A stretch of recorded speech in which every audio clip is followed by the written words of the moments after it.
Good morning, everybody. It's a wonderful thing to be back in this local church. I was just commenting yesterday when we had a conference here on site, which was an absolutely wonderful event, that this is my favorite place to preach. I get to preach in all over the world, and I get to preach all over the city, but coming back here and connecting, and I think it's something to do with the fact that, we feel at home. We feel that God has a call upon this church, and when we feel here, we catch something of the heart of this church, of Steve and the team, to reach beyond yourselves. And I think it's a wonderful thing, and we honor and respect that call that you have as a team and as a church, and encourage you in it. Go for it. Keep at it. Keep expanding. Keep growing. Keep planting. Keep doing what God's called you to do. And I think it's because of that we love being here and love feeling and sensing what God is doing in this place. So, I'm starting a series. So let me kick straight into the message. And the series is the 8th edition of the series. And today I'm speaking about the sovereignty of God in that particular series. But it is the Matthew 20, verse 1 to 16 text that is the text for this morning. And as I was reading through it, it's actually quite a complicated text for theologians and for people to understand. And so I know why they gave it to me. No, I'm kidding. I don't know. No, I'm kidding. I really am. Relax. But there's a summary to this text, and it goes something like this. The master hires laborers at 4 different times in the day. So there's sun up. There is 9 a.m., there's 12 p.m., and there's 5 p.m., and he pays them all the same amount of money. You can see the problem with that, particularly for the guys that work the whole day. This is a challenge to them. And you'll see in Matthew 20, verse 11, when the complaint comes up, and it goes something like this. And on receiving it, the money, they grumbled at the master of the house, saying, "These last worked only 1 hour, and you've made them equal to us, who have borne the burden of the day and the scorching heat." But he replied to them, "And friend, I am doing you no wrong. Did you not agree with me for a denarius? Take what belongs to you and go, and choose to give to this last worker as I gave to you. Am I not allowed to do what I choose with what belongs to me? Or do you begrudge my generosity? So the last will be first, and the first will be last." There's some wonderful themes and ideas in this text that I am not going to explore today. There are 2 primary themes, though, and I'm going to focus on the second today. But just to tell you what the first one is, because they're important texts, and there have been some difficulty around them. But if we look at this as a piece of theology, in fact, then we can view it as an eschatological view of the gospel, which is the Jews came in first, and we, the Gentiles, came in last. Many people view this text as a little bit like that. We, the Gentiles, were grafted into the vine last, and yet we receive the same reward. It's the idea that the gospel is valuable across all generations, across all ages. That's the idea.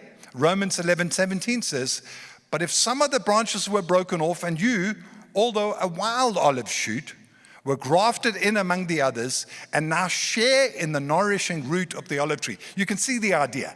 We got in at the end. So that's the theological idea that many people speak of out of this particular text. The other is to highlight the sovereignty of God, which is what I want to do today. God does what and as he pleases, and if it looks unfair to us, what God does, it's only because we somehow have a diminished view of the sovereignty of God. Job chapter 42 and verse 2 says this, "I know that you can do anything and no one can stop you." God is absolutely and completely in control and absolutely and completely in charge of his universe. I don't need you to see this any other way, though we may at times not fully understand that idea. In fact, it should become clear through this preach this morning why it's important to have an exalted view, a large view, a big view of God. But we have some stumbling blocks to that view. And I want to make an attempt, though it is difficult, I want to make an attempt not to step aside from those stumbling blocks and talk about them. Because I want to help you.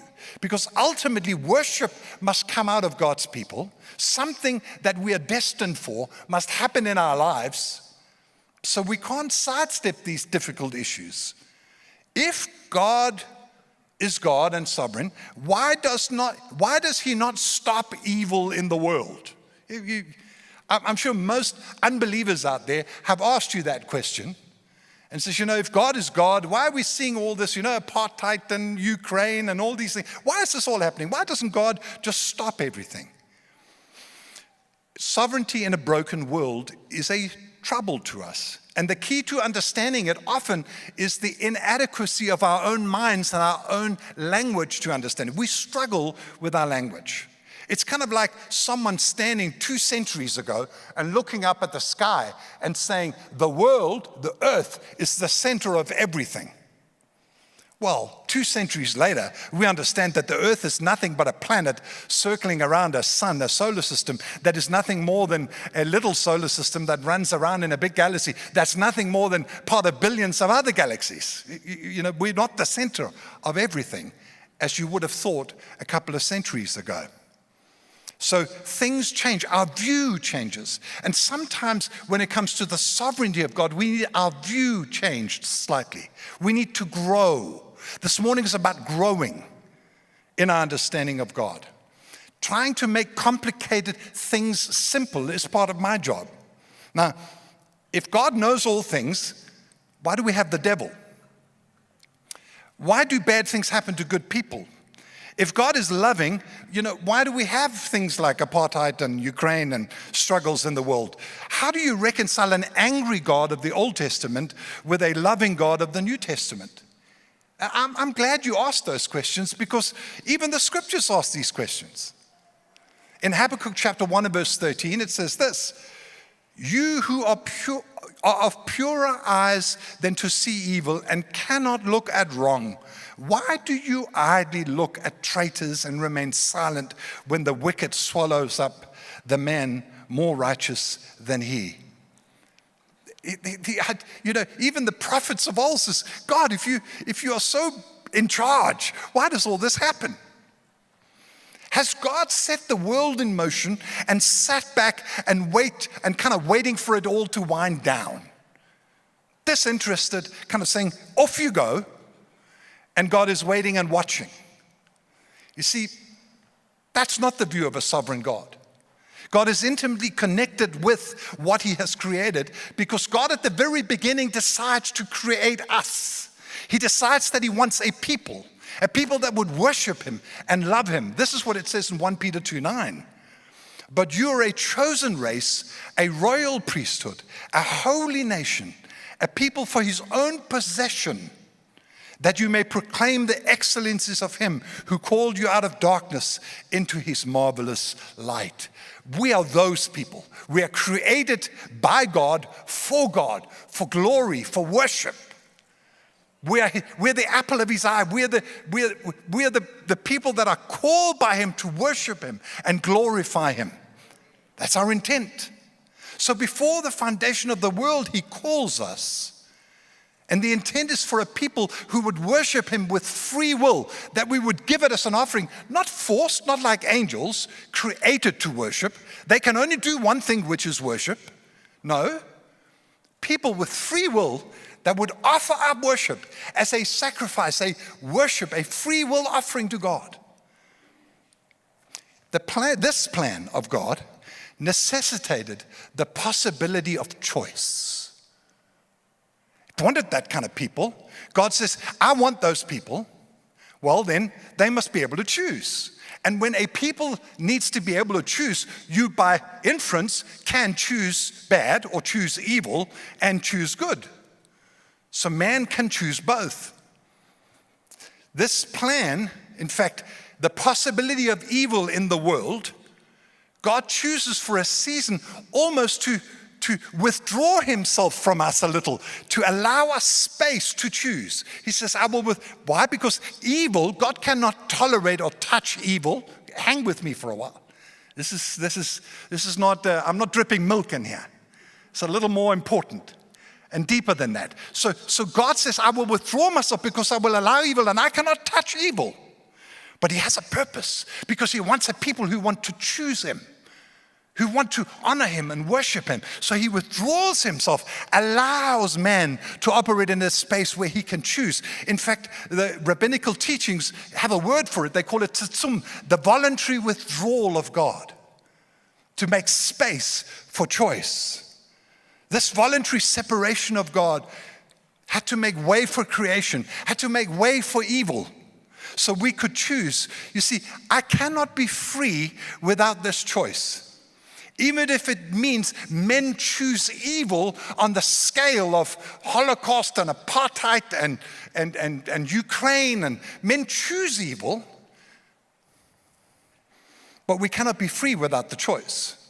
While I deplore the evil and ask for God's intervention in the world, I demand my own freedom.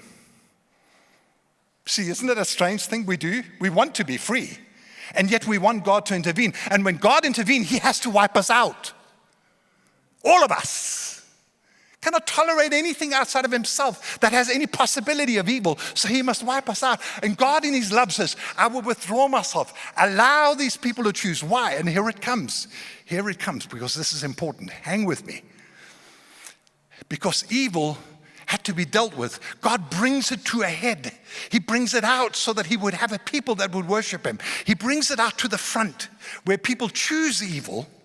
Matthew 27, verse 46, Jesus cries out, my God, why have you forsaken me? Why have you withdrawn yourself from me? For the first time in the history of the Godhead, the Father withdraws himself from the Son.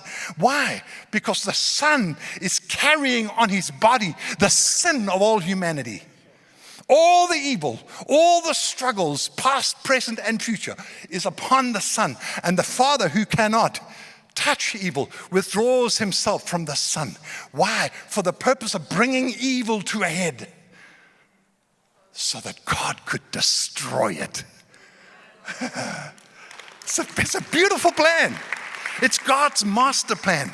God in his unchanging wisdom brings it to a head so he can destroy it once and for all. So we, a free choice, could be his.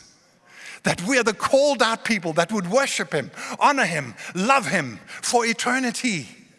For eternity. A second struggle we have with sovereignty is trouble.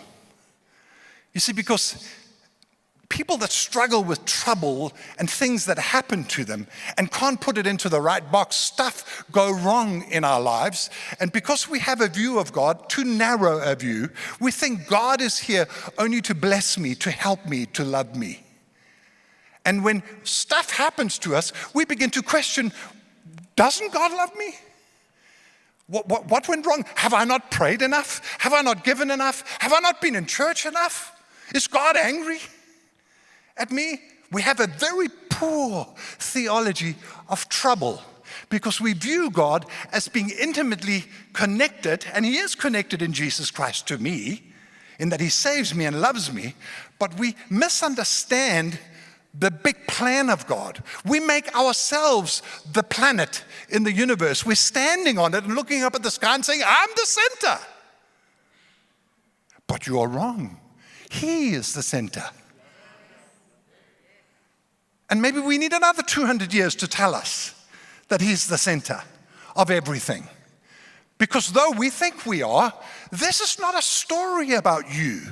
It's a story about him and about eternity and about a plan that goes on and on and on. And your struggles today, your battles with issues and things and stuff goes, you lose a job, gain a job, you have money, you don't have money, you have food, you don't have food, all the issues that happen to you on a daily basis, the trouble. Don't misinterpret them and saying, God is against me. It's like the person standing on the planet saying, this is my story. Don't let it be about your story. It's his story. Psalm 135, verse 5, for I know that the Lord is great and that our Lord is above all gods. Whatever the Lord pleases, he does in heaven and in earth and in the seas and in the deep. A sovereign view of God sees God work even in our trouble. You see, we cannot come as Christians and blame all of our trouble. We think somehow, oh, it's the devil. It's the devil. The devil is doing it to me. And too many Christians, because they have such a narrow view of God and how big God is, they blame every bit of trouble they have on the devil. Let me tell you about the devil. The Bible says in John 10 that the devil roams around like a roaring lion, seeking whom he may devour, it says. Let me tell you what is a lion that roars. A lion that roars makes a loud noise, roars up. What? To make fear happen in the heart of the other animals. I'm here. Roar. Can you see the roar? The trouble that you have is the roar of a toothless lion that is not able to hunt. Just roars to make you afraid. So your trouble, when you misinterpret it, it becomes fear in you, when in fact there is another lion in the scripture. And his name is the Lion of the tribe of Judah. It's his story. It's his plan. And when you see his plan, suddenly the toothless lion, the fear that your trouble is meant to inspire in you to maybe pray a little harder, do a little more. Oh God, why are you not for me? He has never stopped being for you. Because you're listening to the roar and it's producing an ungodly response in you. The third struggle that we have with the sovereignty of God is doubt. I've called this little section of my preach, Questions Encouraged. You see, we have been discouraged from asking questions because we think when we ask questions, it's because I doubt. Don't ask any questions. It's better because if you ask questions, maybe we'll misinterpret that question asking as doubt. Could all the doubters in the room please leave now? Goodbye, I'm out. And you probably all join me, because there is not a person in this room who haven't lived with the struggles and the issues of questions that they cannot answer and doubt that are struggling in their heart. Not one that I know of, including this preacher. Not one. What if being a questioner makes God bigger and not smaller? What if your struggles with the questions you have that you cannot answer, what if it actually enlarges your view of God rather than make him smaller? What if the person who has all his questions answered has put God in a box, the box of his own mind, that all questions are answered, everything? There is no space for any doubt. There's no space for any questions, because God is so small that he can fit into your mind. What if he wasn't meant to? What if our questions and our struggles actually were meant to enlarge God? I could never understand. I could never stop asking questions because God is much bigger. I'm the little ant standing on the planet looking up thinking, this is me. But God looks in and says, oh, if you could just see. If you could just see how big I am. Earl Stevens writes this: confidence never comes from having all the answers. It comes from being open to all the questions.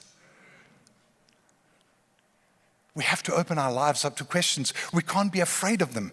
We have to realize that as we ask, as we discover, as we look, we will discover that God is unendingly beautiful. God is unendingly big, beyond our thoughts and imaginations, and could never be mapped out, brought out, known in every way, because if he could, he's no longer God. Our final struggle is we want to be in charge. Who's in charge? I see most people live trying to usurp God's position of being in charge. And maybe you don't want to be in charge of your whole world, but you want to be in charge of your own life. I'll be in charge. I'll take the wheel. But it's my life. I have a right to do that.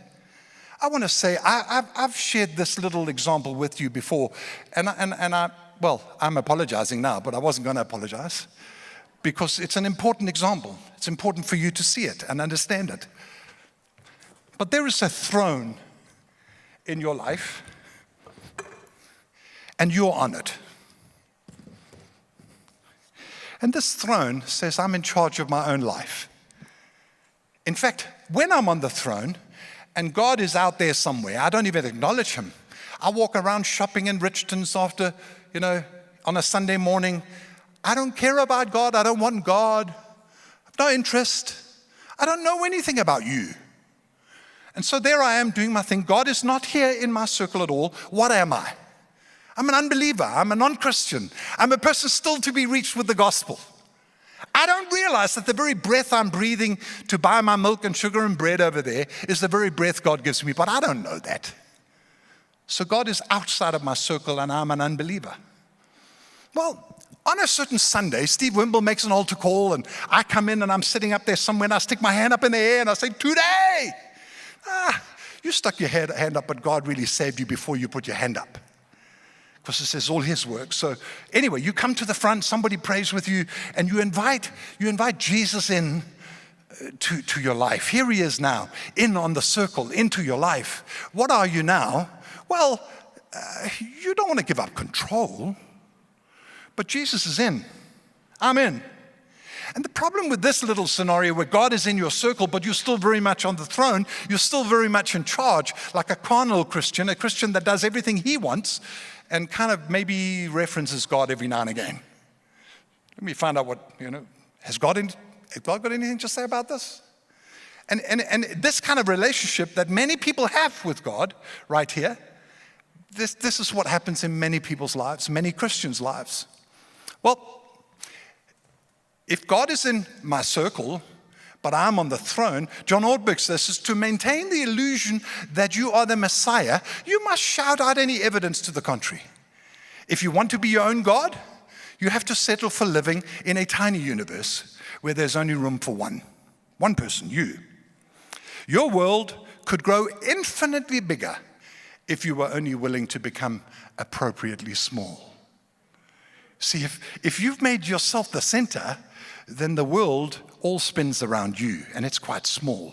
But if you look at God's perspective and you say, God, I'm giving up the throne, I'm going to let you have it. You drive, you're in charge because you're sovereign and you know best, and I'm going to take a position in the circle.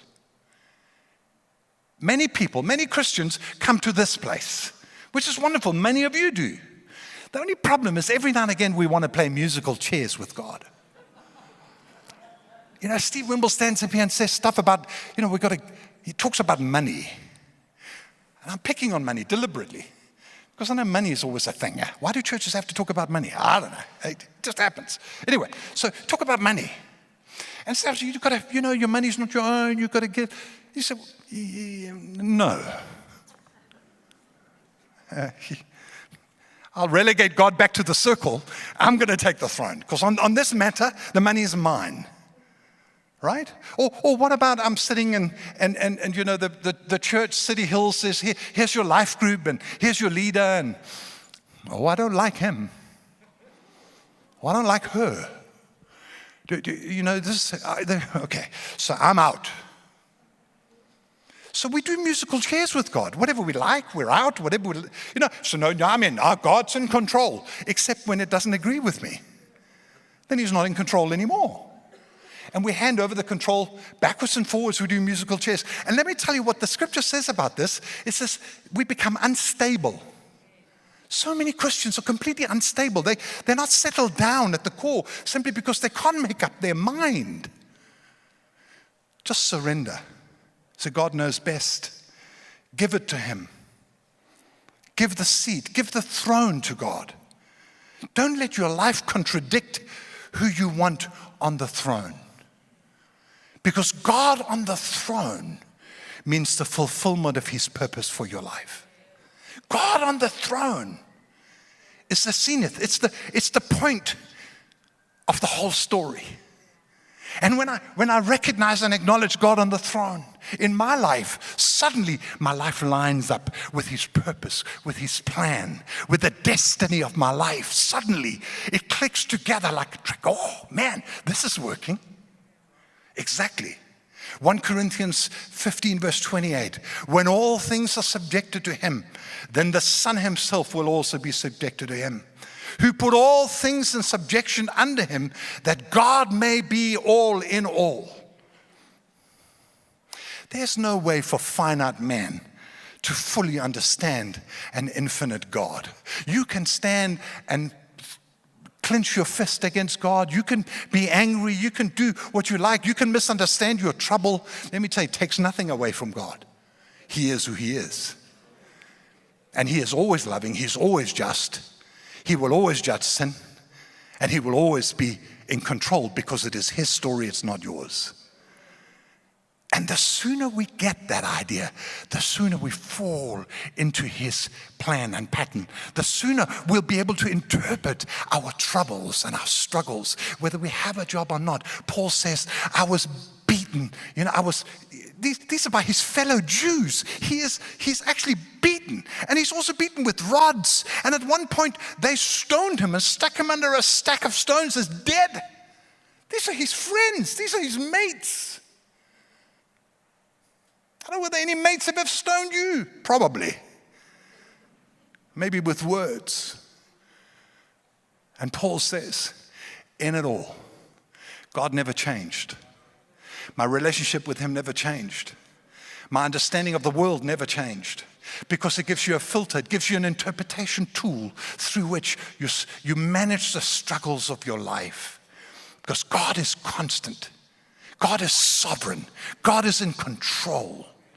And when we realize that even the things we do not understand, even standing upon the planet and looking up, we don't get it.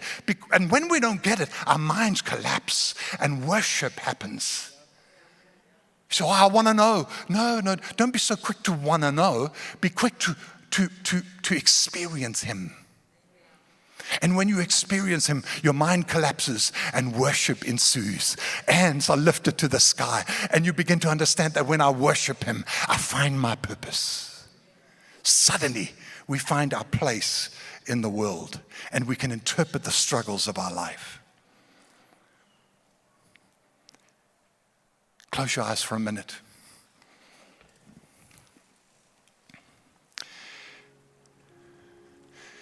There's so many people here today, Lord, that have struggled with doubt, struggled with questions, struggled with trouble. God, why are you doing this to me? Don't you love me? What's happening in the world? Why is this going on? Why is South Africa going through this? Or why is this happening to our community? And we made it a story about ourselves when it's a story about you. You have a long view. You have an eternal view.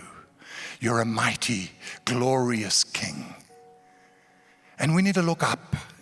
We need to see again a sovereign, glorious God in charge of his universe.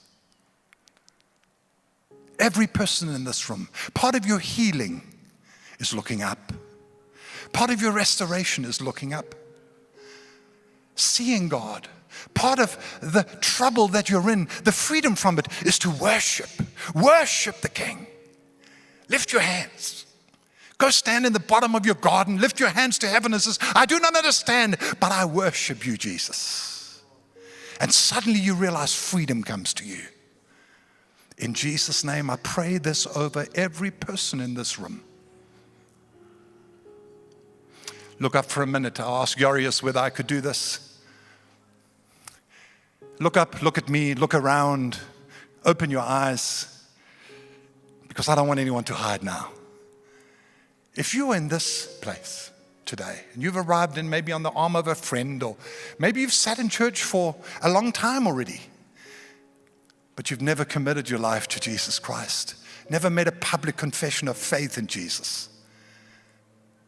Maybe you've never been baptized, maybe you've never taken the steps to follow after Jesus. You can live in McDonald's, doesn't make you a hamburger. You can live here. You can lift your hands. You can sing every song. It doesn't make you a Christian. Only a heart changed. Only the intervention of God. While everyone is looking around and every eye is open, are you ready today to commit your life to Jesus Christ? Because God is calling you, not me. He's using me. But God is calling you to come and serve Him. Are you ready to come out of the shadows, out of your own little life, into a big story called the story of God? If you are, stand up in the seat that you're in and walk down to the front of this meeting. I know maybe I'm breaking protocols with that. For this point, I don't care. But come, say, I want to serve Jesus Christ today. Is there anyone in this room who has the guts? God is calling you. Come. Come. Anybody?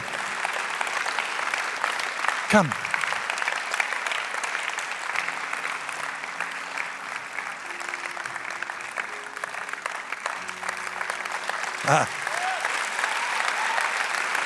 Thank you. Well done. What's your name? Stay there for a second, Terry. Anybody want to join Terry?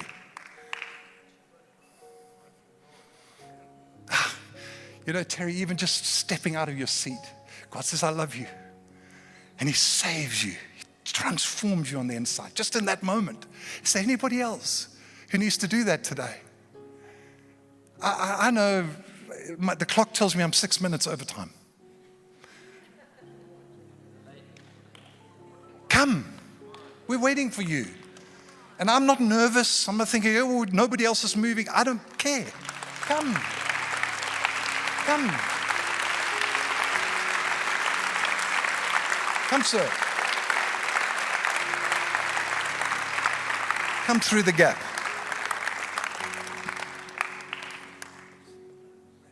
Wow, nice name. Hey, lady, sorry. Man, it is a lady. You're saying there's a lady. Okay, sorry. Phil tells me there's a lady that needs to come. That's wonderful. Come. Come.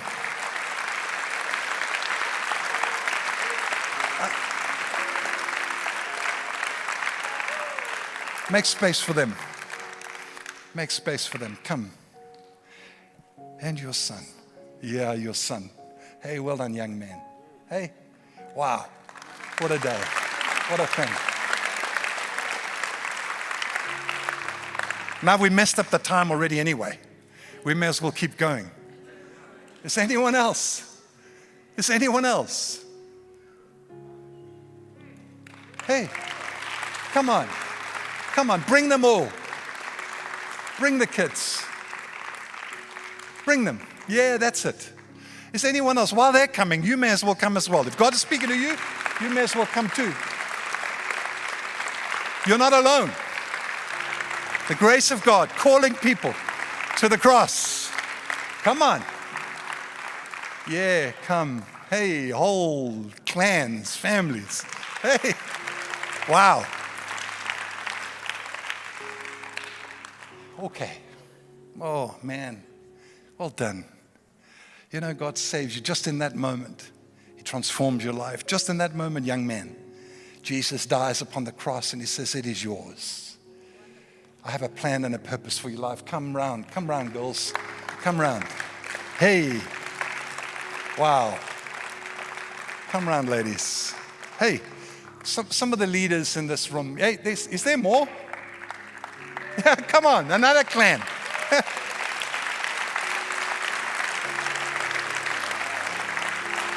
We may need to have a second baptism. I'm just saying. Come, some of the leaders, come stand with them. Come hang out with them for a moment. Come.